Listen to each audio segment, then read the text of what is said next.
Hi guys, I'm Kalila Reynolds and we're back with another episode of Money Moves brought to you in partnership with Exim Bank's Business Advisory Service. So you have your product export ready. We're talking about exporting this week, and last week Stephen Dawkins from the JMEA explained to us how to get your product ready for the export market. This week, Stephen is back. Welcome back, Stephen. Thanks for having me, Kalila. Now that we're export ready, we've done all the things that you told us to do last week. What next? How do we get our products into another country? Okay, now that you have your product ready, and the important thing is that you have a buyer. This is what you need to do. You need to go to JAMPRO to register as an exporter, especially if you're a first-time buyer, a first-time exporter rather. Then you need to register also with the trade board. If you're going to, especially if you're doing business with the Caribbean, well, anywhere generally speaking, because what is needed really is that the government need to know what leaves this country in a formal way, and this is how they do their records and numbers of what goes out.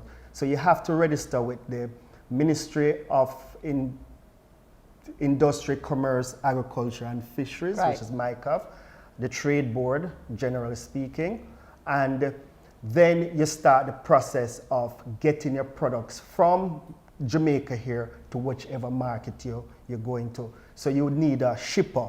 You need a shipper to determine freight rate, cost, and so on in terms of getting your products out.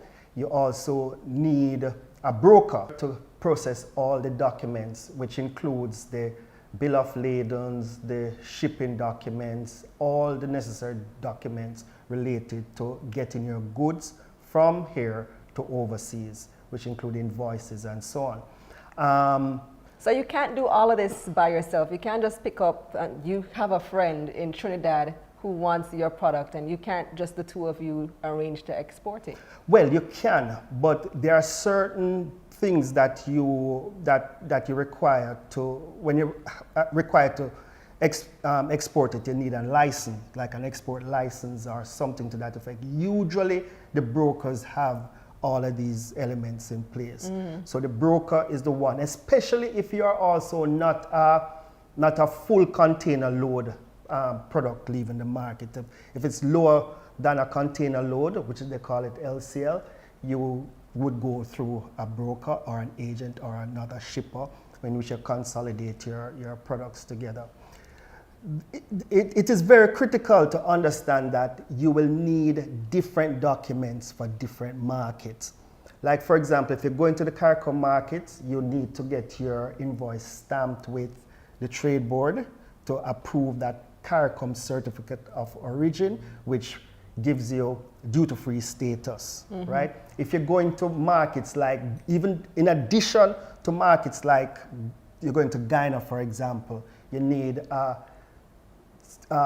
certificate of free sale. That's what they call it, right? So you need those documents in order to get your products out of Jamaica and so on. But the list are many. So what risk do you run if you try to do this informally between you and your brethren in another country?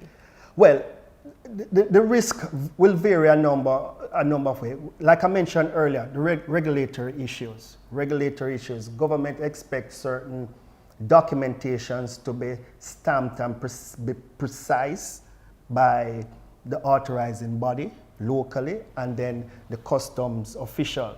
What Jamaica has done recently is that we are now opening up what we call trade portals. So when you go on those trade portals, you will see all the necessary documentations that is necessary to export and import as well.